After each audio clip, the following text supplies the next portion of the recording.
Hello, everyone. Welcome. Thank you for joining us this evening. My name is Alicia Pedowitz. I use she, her pronouns. I am the director of teen education at Moving Traditions, and I am sitting in Los Angeles, California. Welcome to you wherever you're joining us from for this exciting and important conversation. I know I'm personally excited about it, both from the work that I do here with all of my colleagues at Moving Traditions and thinking about how we support teens of all genders in thriving, but also as the parent of two teen boys myself. And I know that I continue to learn from the work that we do here. So I'm excited as a parent to be able to share some of those takeaways out with all of you, whether you're a parent yourself or an adult who has teen boys in your life and you're thinking about many of the things that are swirling around in the climate that we live in that seem to be impacting boys. I want to say a couple of quick things. First is that many of you shared ahead of the webinar when you signed up some of the questions and concerns that you had that you hoped that we are going to answer tonight. We are going to get to many of them, probably not all of them. This topic is a wide-ranging and important one.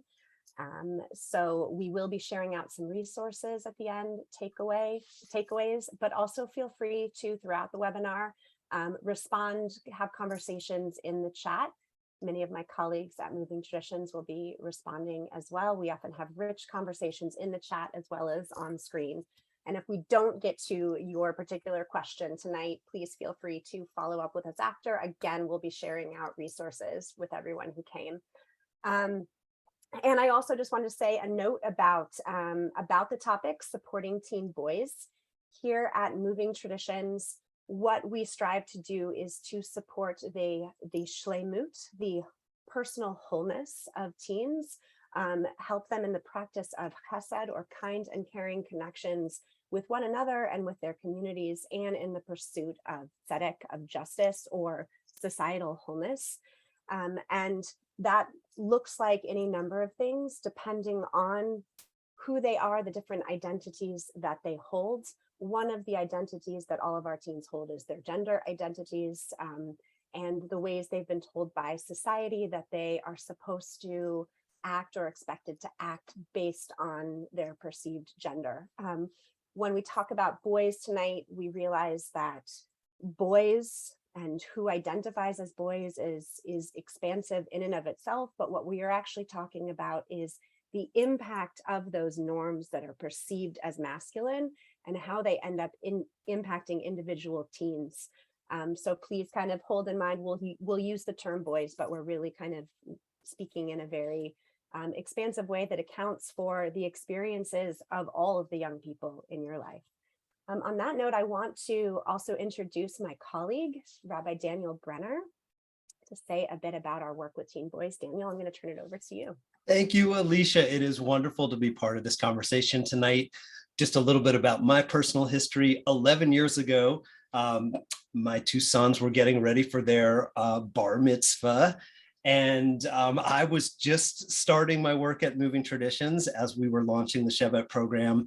And I was thinking a lot about teen boys because I could hear all the time the sexism and misogyny and homophobia and anti-Semitism that was happening in the online gaming environment that they were playing in. And so I had lots of concerns as a parent at that moment, concerns about things that I knew that they were being influenced by, but I didn't know exactly how that was shaping the way that they were thinking about being boys and becoming men.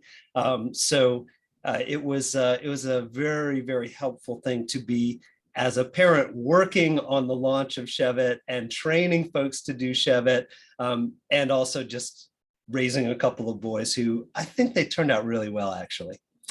So at the time, one of the concerns that we really had was male social isolation. And we were really thinking about how at the root of so much is the deep loneliness of many, many boys. And part of our work at that time was being informed by a wonderful psychologist, Dr. Richard Stern, who talked about how boys need to learn to love themselves and love one another in order to break out of that social isolation. So we were thinking that Shevet was one part of the answer to how to get there. And we took the name actually from a Hasidic tradition. So many people are familiar that when a rabbi is hosting a meal and giving talks at a table, this is called a tish, and tish is the Yiddish word for a table. But when the rabbi is out of town on vacation or somewhere else, and it's just the men who are gathering around the table, they don't call it a tish. They call it a shevet achim, which is just a gathering of brothers. And then as this program evolved and we started to think about the gendered language that we were using, we said, let's just focus on the shevet part of this. And shevet actually has a double meaning. It not only means sitting around the table, it also means tribe. So that was the origin of the name, and that's what got us thinking a little bit about these issues. And we're just thrilled to be here tonight. Shevet has trained over 300 men over the course of the last decade to work with teen boys, and thousands of boys have been part of it, which is just incredible. But we're always learning about culture and how that culture is influencing teen boys. And that's what we're going to be doing tonight and taking a deeper dive. So Alicia, I'm looking forward to hearing from our guests. Thank you, Daniel. And, it just really struck me as you were talking about some of what was underneath the original ideas of Shevet, that so many of those themes are still very true in what we're seeing for teen boys today. The importance of authentic connection with one another, with other boys, with men, some of the ways that they have felt isolated in particular over the last couple of years, through the pandemic, being online, things like that, and the cultural influences all around them and what it is telling them about how they're supposed to look and act. So we're going to dive into what a lot of those themes look like and how they're impacting boys right now in 2022. But I just think it's really important to recognize that those themes have been ongoing, and we've learned along the way because we've been doing that work with boys in the Shevet program. So thank you. Looking forward to talking with you more in a bit. In the meantime, I'm actually going to invite onto the screen with me Jason Ablin. And you received Jason's bio when you signed up for the webinar. We're also going to post it in the chat to read it, but I will just say, Jason, I am so excited to have you here. Jason is a longtime friend and colleague of mine here in Los Angeles, who has a wealth of experience as both a teacher in high schools and also an administrator. And Jason, the work that you were doing as an educator, I know really inspired you to write this book that just came out a couple months ago, The Gender Equation in Schools. And I will just say to everyone on the webinar, I highly recommend this book. And we will be doing a book giveaway at the end of the webinar, talking a little bit more about that. But Jason, over the summer, when I got the book and started reading it, there were a number of things that struck me that really made me feel like we needed to be in conversation like this. And then over the last couple of months, as concerns about boys has really kind of like come to the surface in any number of ways. New York Times opinion pieces about how boys and men are being impacted right now, some of the different things that we're seeing. It became clear that this was the webinar we needed to have, and this was the conversation that we needed you to join. And, I know you wrote this book as a school educator, thinking about how children of all genders can be more successful in school.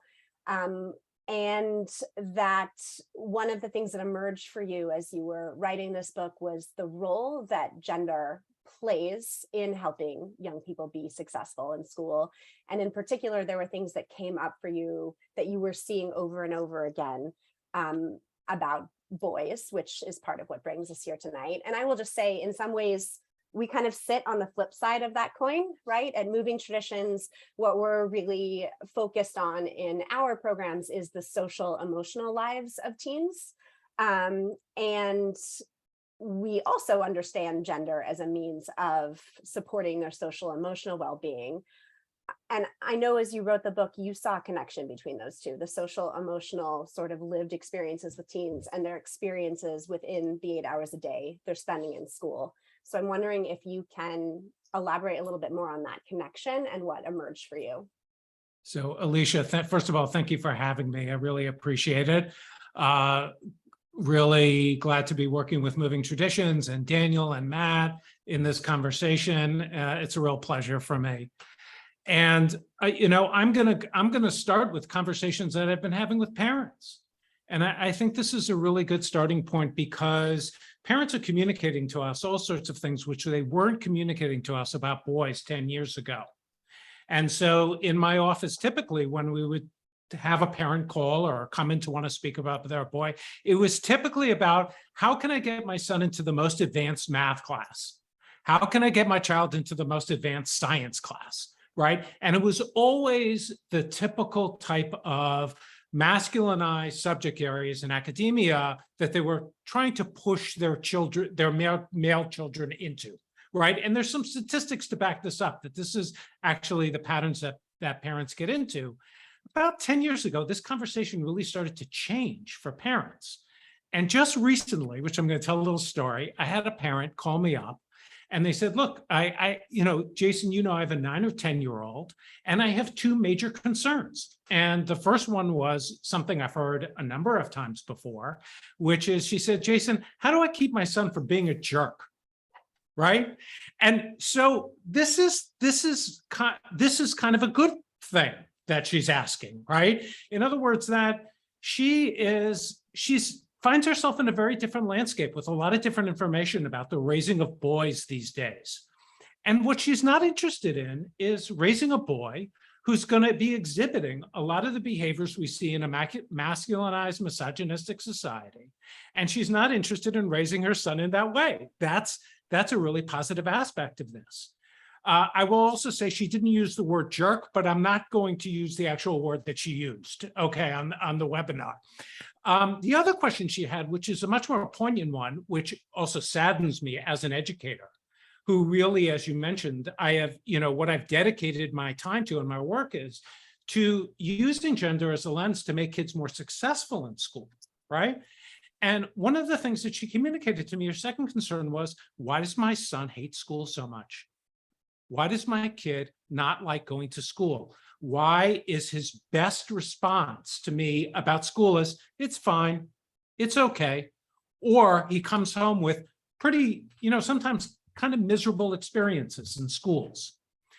And I think what she's communicating to us is that a boy's experience in school, first of all, from a social emotional level, which you were mentioning before, is a very narrow experience, which gets narrower and narrower as they go through their schooling experience. So there's some really important research that shows around 9 to 10 again, right, when mom called me, boys are still able to express things like, I love my friends. I really love my friends. They care for me. I care for them. We take care of each other. They use this emotional language when they're talking about their friends. Fast forward 3 years past middle school, and that language almost predominantly disappears after middle school. And from an academic standpoint, from a school standpoint, I'm just going to give one example, which there's a lot of research about. Boys, on average, receive 6 times as much attention in classrooms from teachers as do our young girls in class. And I want to just point out, I know I'm using very binary language here. I'm using it for a very particular reason, because often as adults, we bring that binary perception into the workplace with us, when we're working with children, and it has that impact on them. And, we also have our social constructions as adults, which I talk about in the book, and we have to really do the work of kind of deconstructing that when we're working with children. But that amount of attention that they get is based on two things. One thing it's based on is that boys just learn earlier how to be much more assertive about their needs, and they will barge into situations when they feel like they need something, and the adult reinforces that by, of course, turning to them immediately and meeting those needs. The second thing that happens is that boys receive an inordinate amount of disciplinary action inside of schools. They're constantly being policed inside of our schools for behaviors that they're having. And they really begin to experience school, from my perspective, as a carceral experience. They really begin to feel like they're being pigeonholed in, that their behaviors are being pigeonholed in, and most importantly, that there are adults in the building who don't understand them. There are adults in the building, the people who are supposed to understand them the most don't.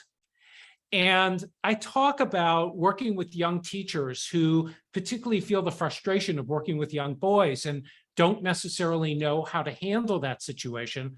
Boys tell us how to handle that situation. They're very clear with us.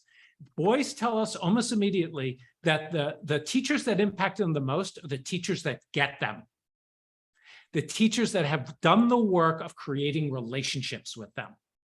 And so we talk about, with young teachers, about creating curiosity around boys, asking boys about themselves, finding out about them, who they are. So when those moments come when teachers need to really sort of reinforce a rule or reinforce classroom behaviors, they're talking to a person, not a manifestation of a gender identity, which is often what teachers are doing. Jason, there's a lot that you just said that I want to make sure really gets kind of highlighted, that I think speaks to the various concerns that we saw coming through in the questions ahead of time.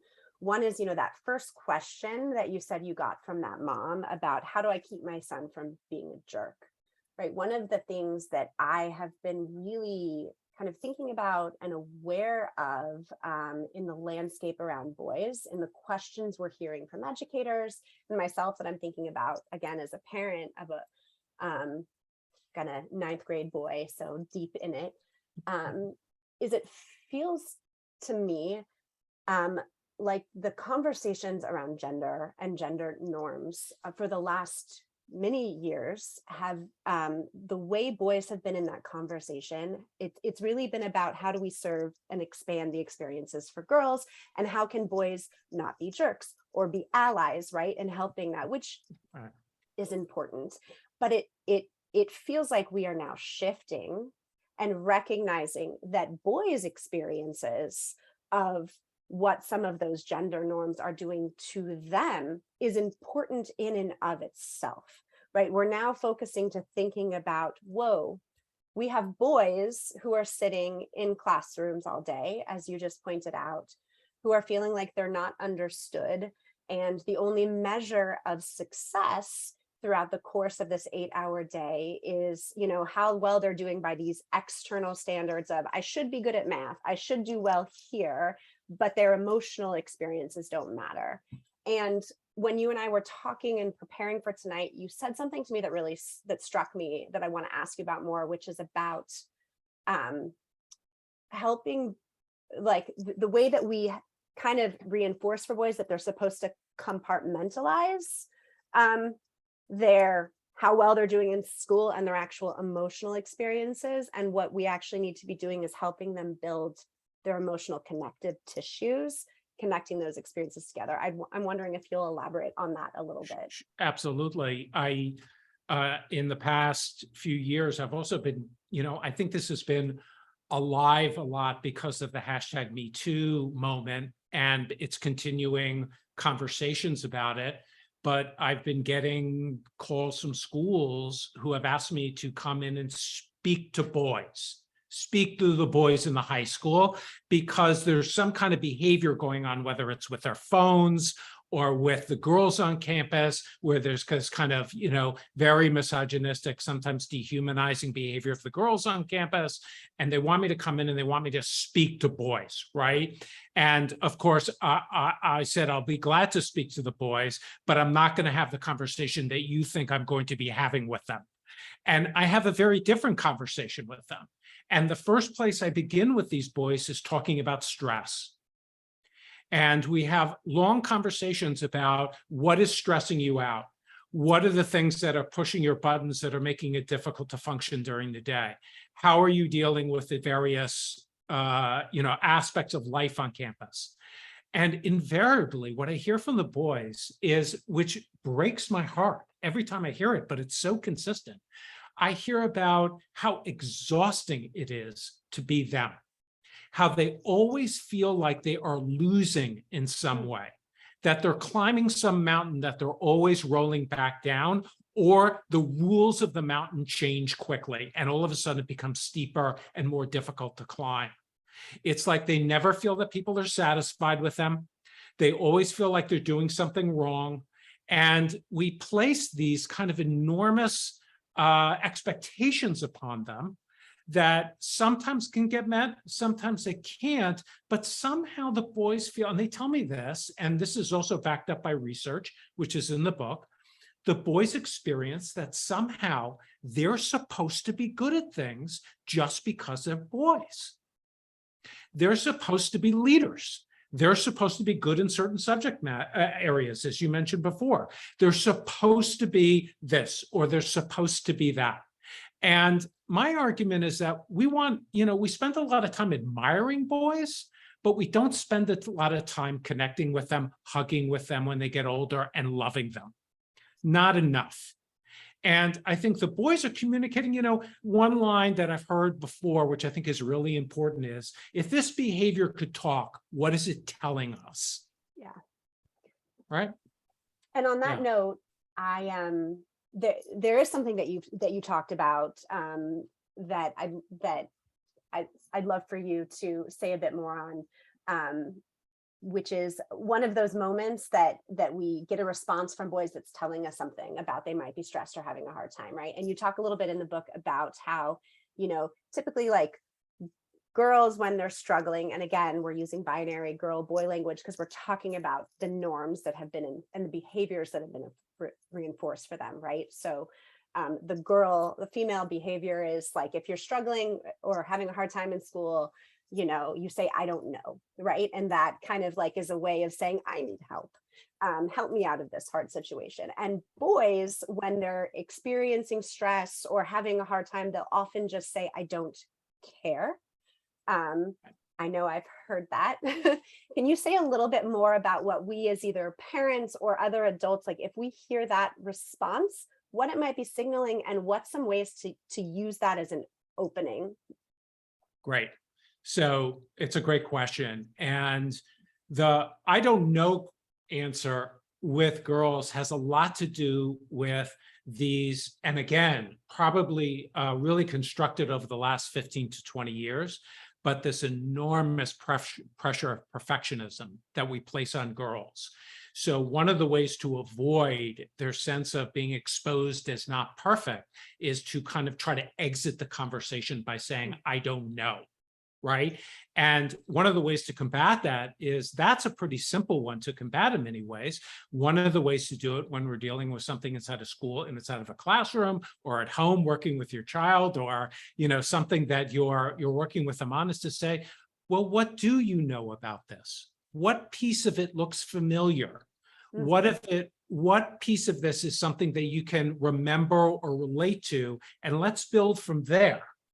So it takes away that need for perfectionism at that moment. It says it's okay just to know a part of something. You don't have to know it all. With boys, the I don't care is complicated because it's also part of the way of constructing masculinity for boys. And that is to be dismissive when things don't fit and are comfortable and are working. They want to exit as quickly as possible. And the way to do that is to be dismissive. Teachers experience that, if I can use a Yiddish term, they experience that as chutzpah.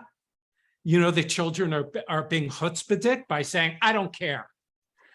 But the way to combat that, I think, is also another level of curiosity. And that's when we have to speak to the boys and we have to say to them, well, why don't you care about that? Why is that something that doesn't interest you, you don't care about necessarily? Do you find it difficult, right? Giving them permission to open up and speak in the language of vulnerability, which is one of the reasons I'm such an advocate for SEL curriculum in schools, because it really gives very young children the permission and the validation to use the language of vulnerability when things are not going right, okay? I don't care means exactly that. When we take a look at some of the studies about boys and learning, one of the things we see is that when boys know something, or they're skilled at something, or they're very good at it, they think it's because it's innately their domain. They think it's something that they were good at from birth, right? Which we know is not true, but that is part of the masculine construct. When they don't know something, it's because, oh, I didn't try, I don't care, because it's too much of a, it's too much part of damaging that masculine construct by do that. Girls do the exact opposite, right? When girls know something, they say, it's because I put so much hard work into it. I work so hard. And when they don't know something, it's because they're girls. That's the way they articulate things. Yeah. There's so much power in those two simple statements and what they mean. And I have to say, I just want to thank you since, again, in preparing for tonight, and we talked about this a little bit a couple of weeks ago when we met, I have now been paying attention in the last couple of weeks to the number of times that my 14-year-old son uses I don't care in response to things that I say. And I have truly, and it surprised me. And I've been trying to use those as openings to ask more about, well, what does that mean? You don't care, or do you, like, is there something that you do want, right? And it really has led to some conversations that otherwise would have just been shut down, where we've been like, I don't care, you choose, I don't care, that in turn I've been able to realize, oh no, this is something that you do care about, or there are things that you do want, you just, haven't said them. So thank you for that. And it's something I want to encourage everyone listening to pay attention to. It's a very simple thing. And if we respond with curiosity in those moments, it really is a moment of opening and opportunity. I also wanted to just say one other thing along those lines that both from talking with you and from that simple idea that has struck with me. And that is, when my son gets home from school at the end of the day, he often goes into his room and closes the door. And actually, I learned this from you. So I'm wondering if you'll talk a little bit about that moment and what that looks like. Okay. So I'm going to actually give credit where credit is due with this conversation. And by the way, the very fact that you're now having those conversations with your son is totally making writing this book completely worth it. I want to thank you for validating that. It makes me feel great. It makes me feel wonderful. But I'm going to give credit to Lisa Damour, who's a school counselor and psychologist, and she really writes about this. And I couldn't agree more. Often when girls go off into their room, right, we all of a sudden we're calling the psychologists, we're wondering what's going on, we're making sure, like, we want to put cameras in the room.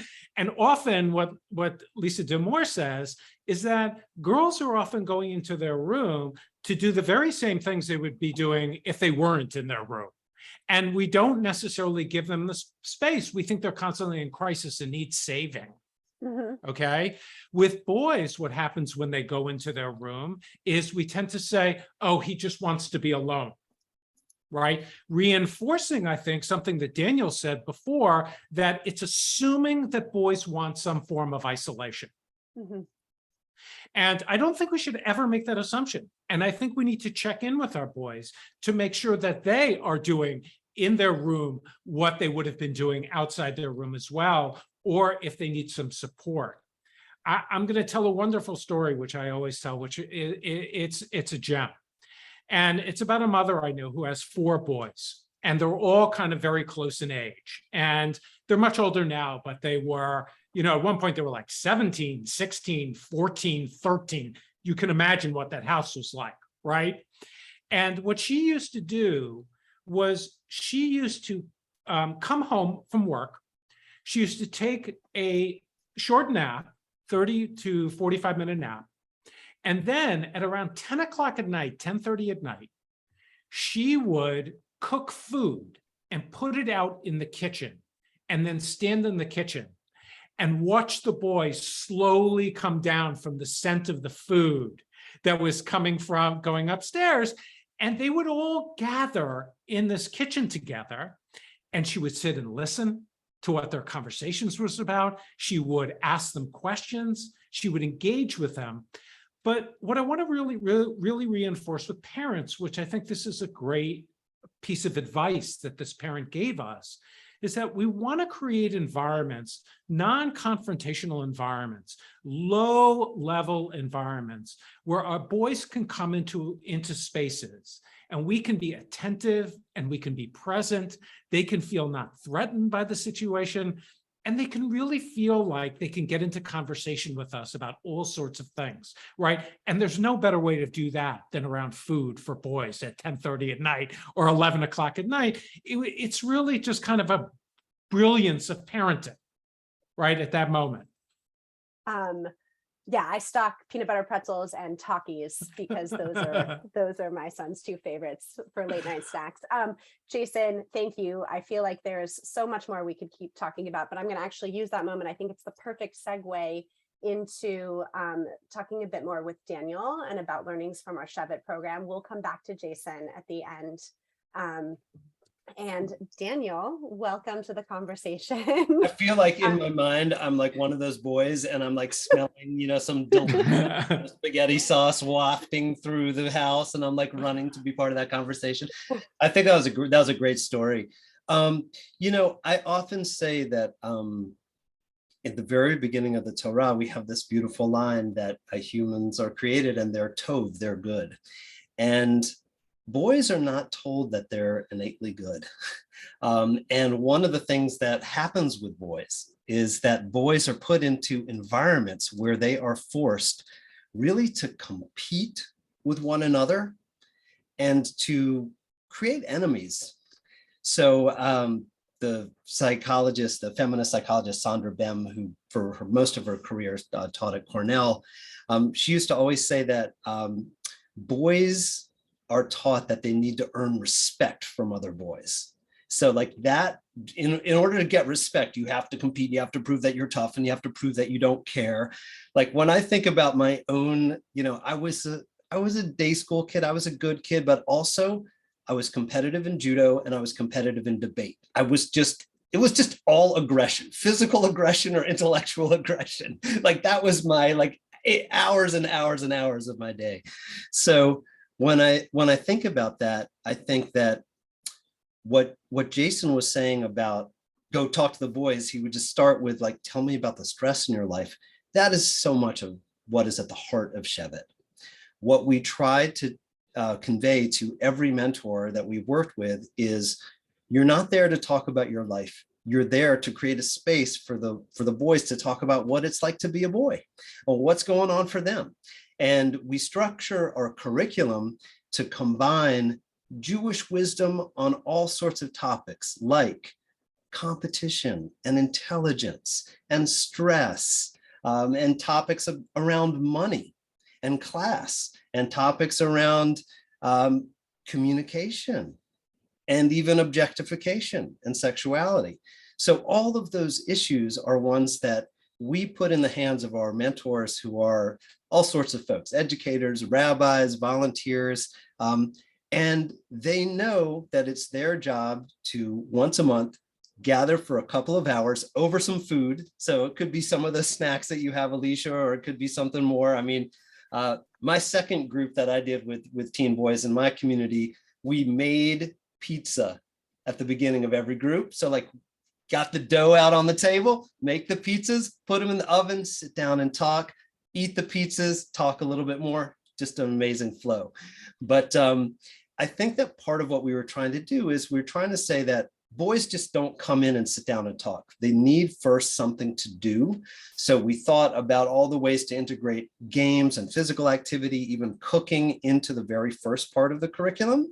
And all those things are there. And then we get into the other elements. One certainly is cognitive, getting them to think a little bit about the messages that they're hearing, the messages that they're getting through the media or through games that they play or from their friends. But then we get into what we call the emotive. And the emotive is really being able to share without being judged.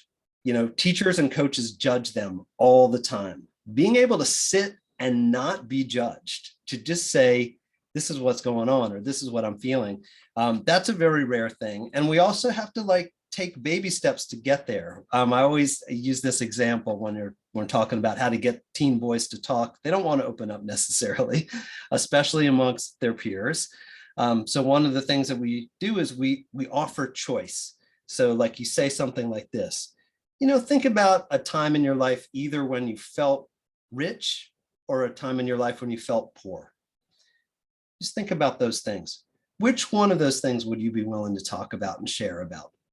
Every single time I've done that with a group of guys, they will pick one and they'll talk about it and they'll get super emotional and deep, and it's beautiful because they felt like they had agency. They felt like I had a choice to do this. I'm not being forced to talk about something. And I do think like something is awakened. They realize that they actually crave to be part of a group, and they like listening to others just as much as they like sharing their own experiences.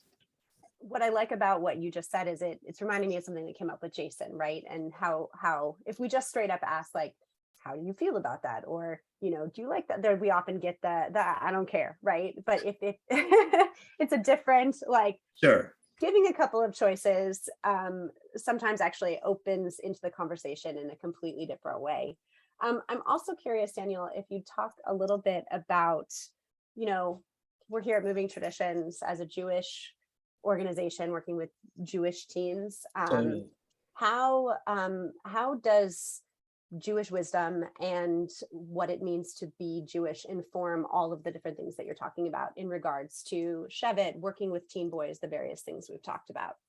So those are two very distinct things, the Jewish wisdom and what it means to be Jewish, because in the what it means to be Jewish part, a lot of Jewish teen boys sense that the world is talking about Jews and the power of Jewish men, and this Jewish man doing this bad thing, or this Jewish man manipulating things. And so Jewish guys in general, when you get into that conversation, there's a lot of baggage involved. There's a lot of do I want my friends to know how Jewish I am, or that I am even Jewish, or how Jewy do I want to be perceived? And what does Jewish masculinity look like? And who are the Jewish men? And what are the different types of Jewish men? So there's that whole conversation about your Jewish identity and how that plays out with your gender identity. But on the Judaism front, I feel like the core of what we try to teach and what we try to convey is around, I just think, a basic message of Menschlichkeit, which is a deeply humanistic approach to Judaism, which is to say, we want teen boys to say, essentially, what I want to be is a good person. And essentially, the most important thing in this world is to have a good name. And those are my values. What does that mean for me? What does that mean? Because the outside world is telling them, compete and be the next, I don't know, Elon Musk or something. I don't know what the world is telling people, but what does it mean to be a mensch? What does it mean to be a good person, have a good name, to be a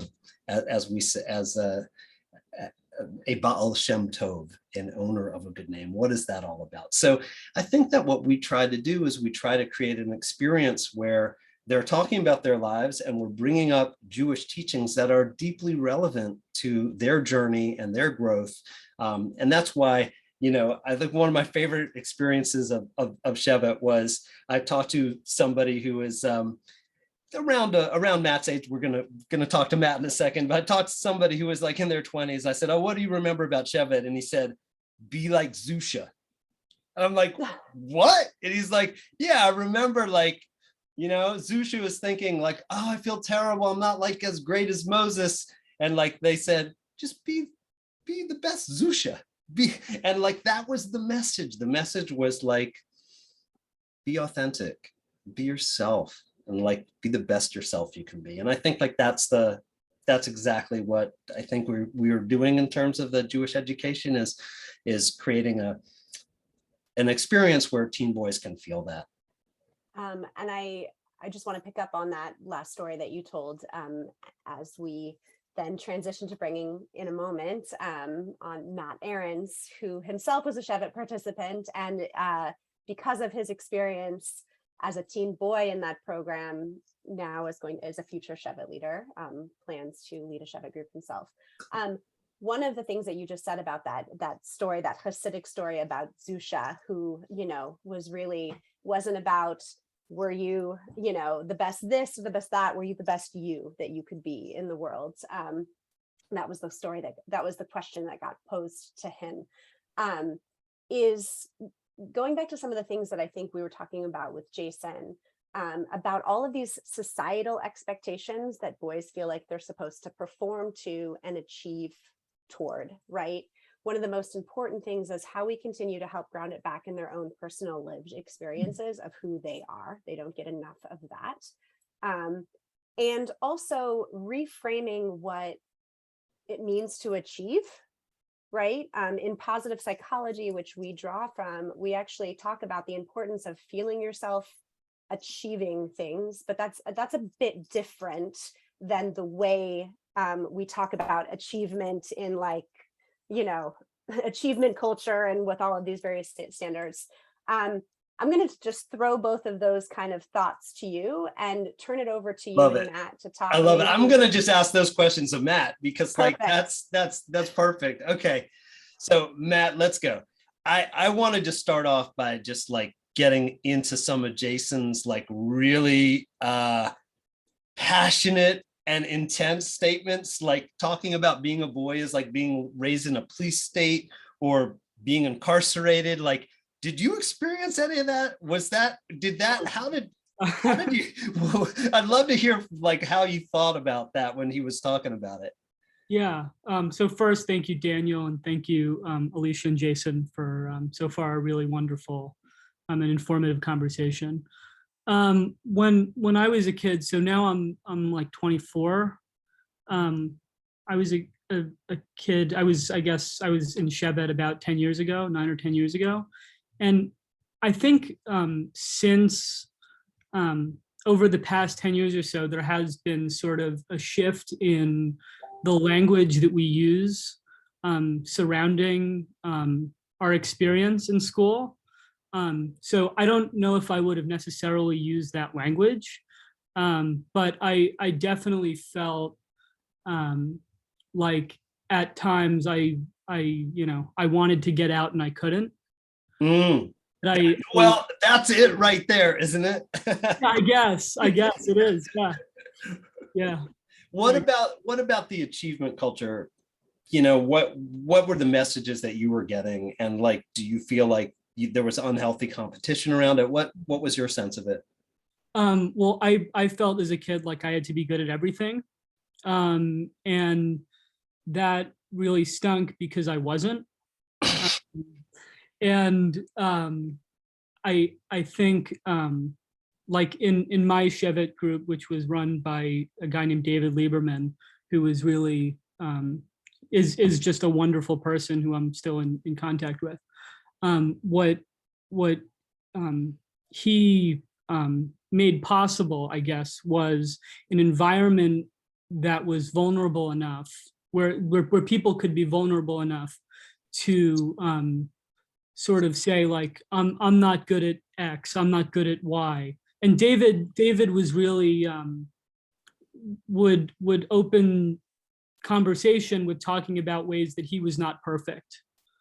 Right. That would sort of allow us to, open up. Yeah. Do you remember any of the specific topics or conversations that you had with David? I know David, and I think David is one of the absolute best Shepherd leaders we've ever had. He's helped us train a lot of folks too. But do you remember specific like conversations that like helped you see things differently or change the way that you perceived what it is to be a young man? So I don't have a ton of specific memories. What I remember most is just how the experience made me feel.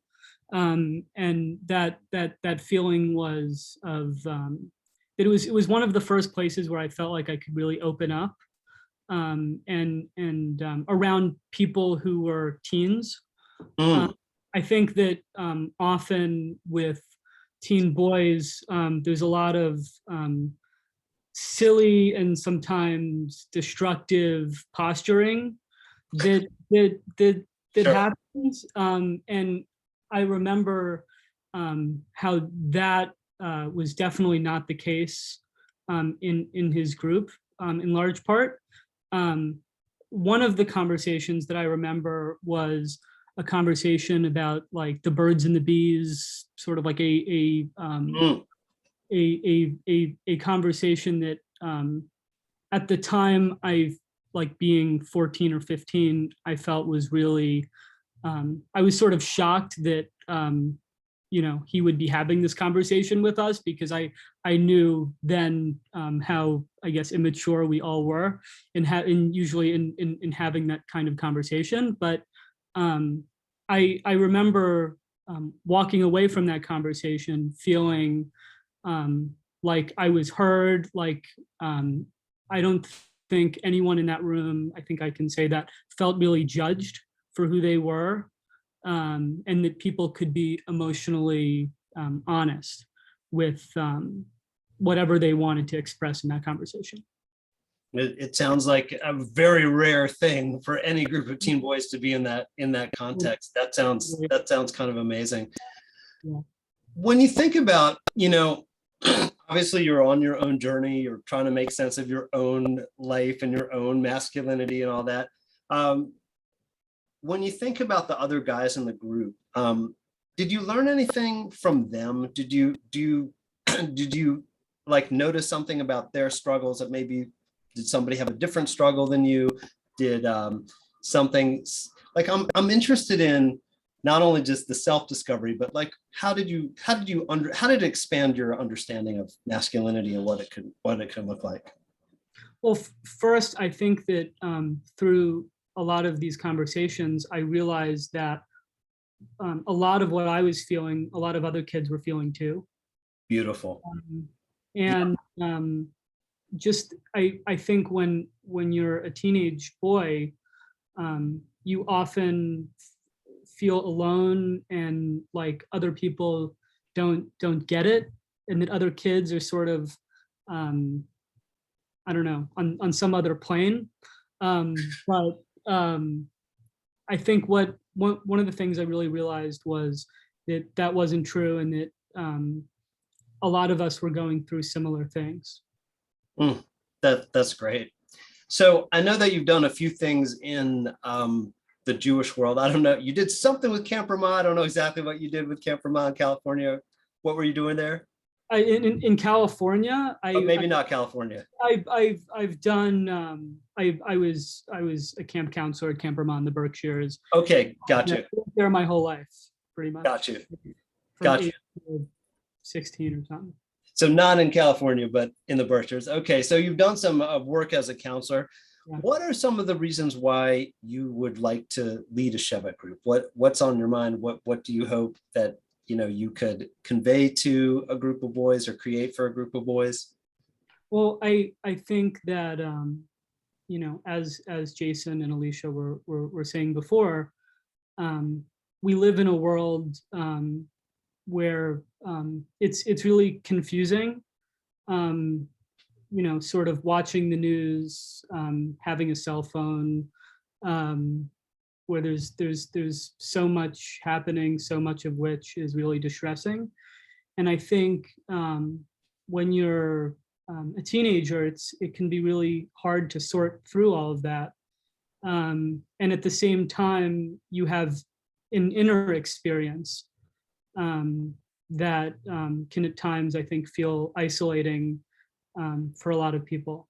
So I think what I want to do as a Shevet leader is just to first model the experience that I had with David, where I could go in every month, and it was a space where I could really feel heard and seen for who I was, and that was such a gift.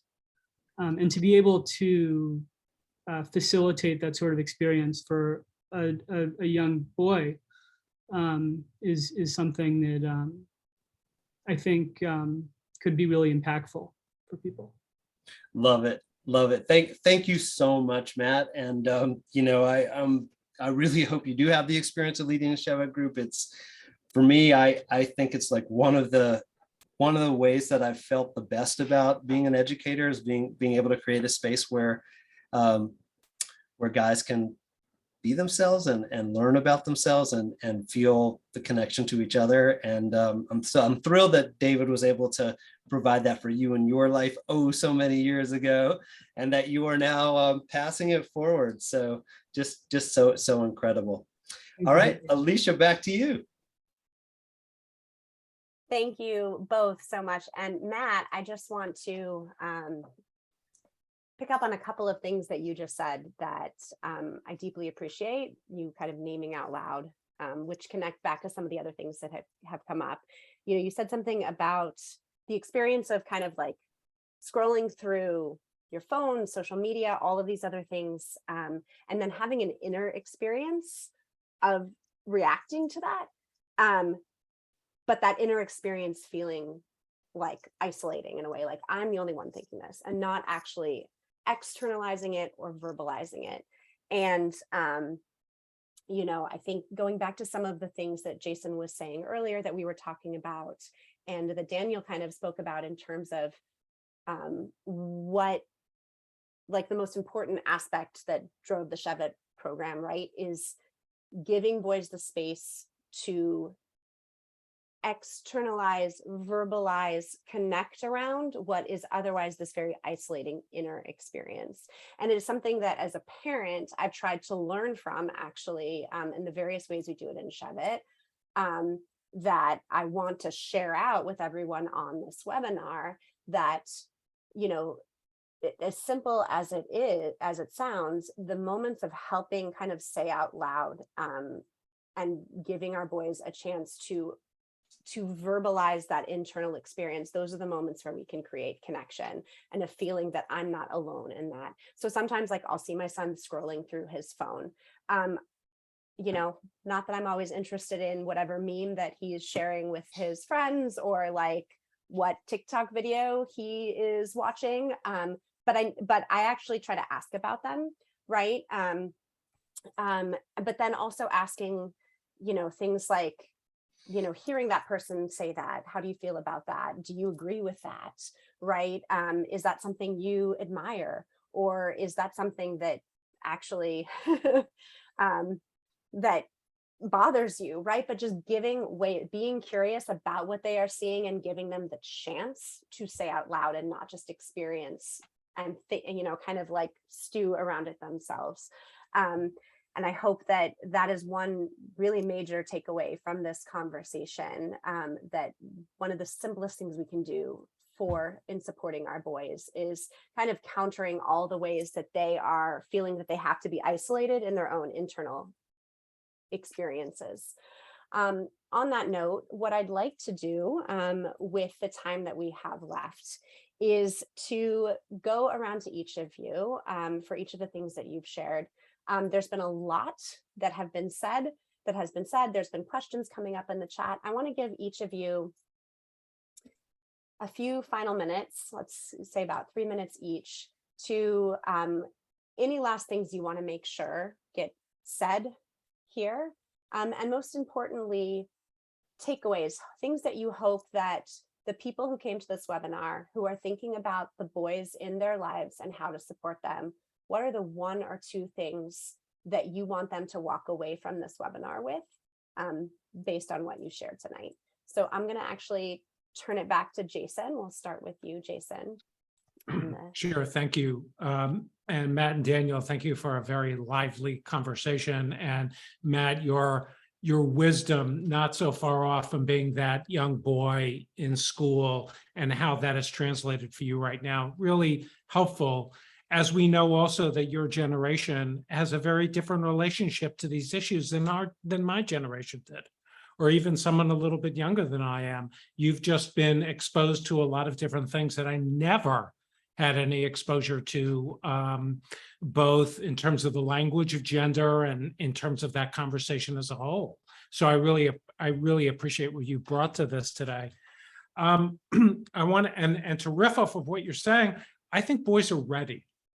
They're ready to have these conversations. They're ready to develop these connections. They're ready to develop these relationships. And they're ready to be seen for who they are. And they're ready to be in relationships with people when they need them the most. That's what I experience when I talk to boys in schools, that they're looking. They're looking for that group, that person, that mentor, that person that they can connect with desperately, so they can have those relationships and feel validated in that way. The question I would raise, and has a lot to do with why I wrote the book, is are our institutions, particularly schools, are they ready to have this conversation? And are they ready to rethink and reimagine the culture and construct of these institutions and the systems that run them, so that when you arrive and you're ready to have this conversation, we're ready for you and we're ready to have those conversations for you. I think that was really one of the driving impetuses for writing the book, to help schools really rethink of themselves, because as we know, kids spend 6 to 8 to 10 hours a day inside of school environments. It's a super important reality that we have to constantly reconnect with. They're often spending much more time in school than they are anywhere else, right? And the other piece about that, just one last thought, is, I think what it draws down to is us really reimagining and rethinking what this word, this word, right, gender, what this means, okay? And one of the things that I've come to realize over the years and years of thinking about these issues, I'm sure Daniel's going to reflect this as well, and also in just working and also in doing this kind of work and investigating it to write the book, is that gender doesn't mean one thing or it doesn't mean another thing. It means many different things. And what it means more than anything else for me is that everybody's got a gender. Everyone's got a way of defining their gender experience in the world. And for us, whether you're a cisgender male or whether you're trans or whether you're non-binary, is that when we recognize that, we humanize people by recognizing their relationship to gender. And I think that's one of the clear messages that we have to communicate to boys in particular, that to get to know what you think about your gender identity is to get to know you and who you are.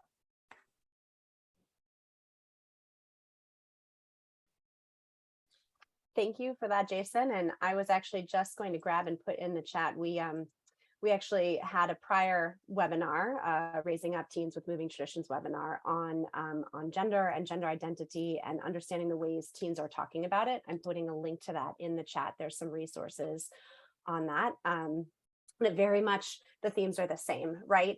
The importance of this conversation that we're having is to sort of take all of the societal conversations, systemic conversations, right? And we're actually trying to just ground in the individual experiences and the lived experiences of the boys and the young people in their lives and what it means to them to be who they are, what they are experiencing, right? And how do we find ways to ask about that, give them the space to talk about that and share those things with us.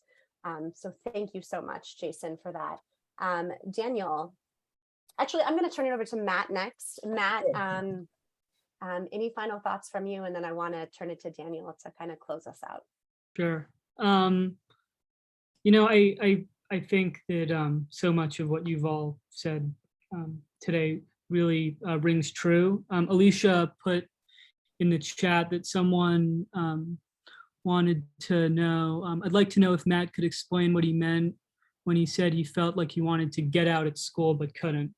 I would say that when you're 15 and your math teacher maybe isn't the best, and you're you know, you just had lunch and you're you know, feeling a little antsy, or you haven't had lunch yet and you're feeling a little antsy, that sometimes you just want to leave. At least that was really my experience, that you know, there were other things at times I would rather be doing when I was 15 than being in school. And that could be because I wasn't stimulated academically. That could be because I was really struggling academically. That could be because I would rather be, you know, playing basketball with my friends. But I think that there are at times a lot of reasons why kids wouldn't want to be in school. That wouldn't necessarily be their first choice of where to be, depending on what the situation is. But I think I just want to reiterate, and I you know, I think I've done it a lot already, but just what a cool thing it is to have a space where you know, connection with other boys or people who identify as boys can be together and have emotional intimacy, and I am so grateful that there are spaces like the Chevet group where kids can have those sorts of conversations. So thank you. Thank you, Matt. And I also just wanted to kind of pick up on what you just said about your experience sitting in school, right? And being hungry or thinking about other things, and yet still feeling I need to sit here and I need to perform well because that's my job right now, right? I just want to go back to something Jason said earlier about social emotional learning in school. And that is to say, I think there's been a huge shift in the last many years. There's so many school educators who are thinking about how we address the whole student in their classroom. And there has definitely been a shift in that. And one of the things that we are also interested in the work that we do and why we're here on this webinar is how can we, as the adults who are with teens in the rest of their lives, like that's 8 hours of their day, how can we partner in that experience in continuing to deepen their their emotional connections. So I just wanted to say that recognizing that the field of social emotional learning has greatly shifted within schools as well. And what? with great respect for all of our colleagues who are school teachers and thinking about trying to do all of these things for young people. And it is for us as parents and adults in other areas of our kids' lives to also try to pick up on those threads and reinforce them. And on that note, I'm going to turn it to you, Daniel. What do you think are some of the key takeaways and things that parents can be thinking about in support of teen boys? I'm going to go back to the story that Jason shared about cooking at 10:30 at night, 11 at night, 11:30, whenever it is. I think that there's a wonderful psychologist, Brad Sachs, who says that we don't understand how much grief and mourning is involved in becoming a teenager. When you become a teenager, you can't order off the kids' menu and you can't play in the playground, but it also means that you don't get comfort when you need it. And sometimes when you're learning how to make your own food, your parents are like, well, you make yourself a sandwich. and they forgot that sometimes you got to just make your kid a sandwich. And like these are really profound ideas like this, the idea that you're going through grief and mourning because your childhood is over and you're not an adult yet. And those things are not about gender, they're about adolescence itself. But for boys who are socialized to not care about anything and like socialized to not talk and say, these emotions are not affecting me, bam, whatever, for all of that, being able to create a space where you can not only talk about these things, but laugh about these things and realize other people are struggling with these things and they can laugh about these things. And, in the world of mental health, it's always great when you can say, I'm not the storm, I'm just experiencing a storm, and like just to be able to have a little bit of distance from it all, but also to say it's real, and also to say like, whew, you know what I'm talking about? And somebody going, totally. Like all of those things really are I think, the magic of what happens in Shevet and in the other wonderful programs and groups that we try to get out there in the world. And I have to say, I'm thrilled that we're doing this and pioneering this work in the Jewish community in so many ways. And I hope it continues to grow and other people continue to learn from this model. Thank you, Daniel. And I'm also, like I did with Jason earlier, going to share back with you two things that I've learned from you in our work together on Shevet that I've been able to apply to my own home life with my teens, and in particular, my 14-year-old son, like I mentioned. One is the importance of having a TV show that we watch together, and letting him kind of choose what that is. And we are coming up on season 2 of the X-Files, which very surprising for me. But there's been some other shows that we've watched that probably wouldn't have been my first choice, but we have this shared experience, an ongoing way of coming back to our show late at night when everyone else has kind of gone to bed, sharing some snacks, and the connection on that, it has been surprising. And that's a piece of wisdom I learned from you from some of our work in Shevet. And the other thing is actually what you were just talking about, and what Jason was talking about with Lisa D'Amour and making food late at night. We now have a practice, and this was because of the pandemic, trying to find things to do as a family. Each of my kids is responsible one night a week for making a meal for everyone else, but I'm their sous chef. So it's become this experience of, I don't care what you want to make, you choose the menu. For my ninth grader, it's usually grilled cheese. Okay. But he and I spend, 45 minutes in the kitchen together. He chooses the music that we put on while we're cooking. And so I've gotten to learn a bit of his music experience, taste in music, and ask about that. And we cook dinner for the family together. And it's something that he really likes. And it might not have been the meal I chose. So I just wanted to kind of share back that, these are small things, but come out of the wisdom that we are talking about here. And they are ways of creating those shared experiences with our boys, where they can experience themselves in other ways than they might from the rest of their day to day, where we have a chance to be genuinely curious about what they like and what they're thinking and what they're feeling, and be in it with them. I want to thank all 3 of you for joining us here tonight. And we mentioned a number of takeaways throughout the course of this. We're going to actually put a link in the chat to a take-home resource for you that highlights many of the things that we talked about, what that can look like in practice in your homes or with the boys that you work with. And it also, Jason mentioned stress, boys and stress. And we also pulled from our Shevet curriculum some pieces from our Shevet session that focuses actually on stress and how boys experience stress, with some activities that you can do to open conversations with them about that.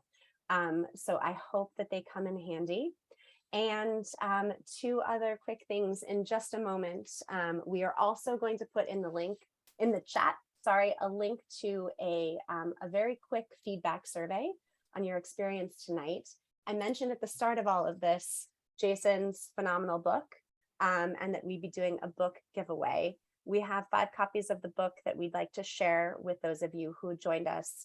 We're going to ask you to take the survey, share your feedback from tonight, and if you'd like to be entered into the book giveaway, you can put your name. There's a place for you to put your name in that survey. And thank you again, everyone, for joining us. We're also going to share a quick slideshow with some closing thoughts and ways that you can connect back and engage with Moving Traditions. Thank you for joining us, and we look forward to seeing you at our next Raising Up Teens with Moving Traditions webinar.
Thank you so much. Thank you, Matt. Thank you, Jason.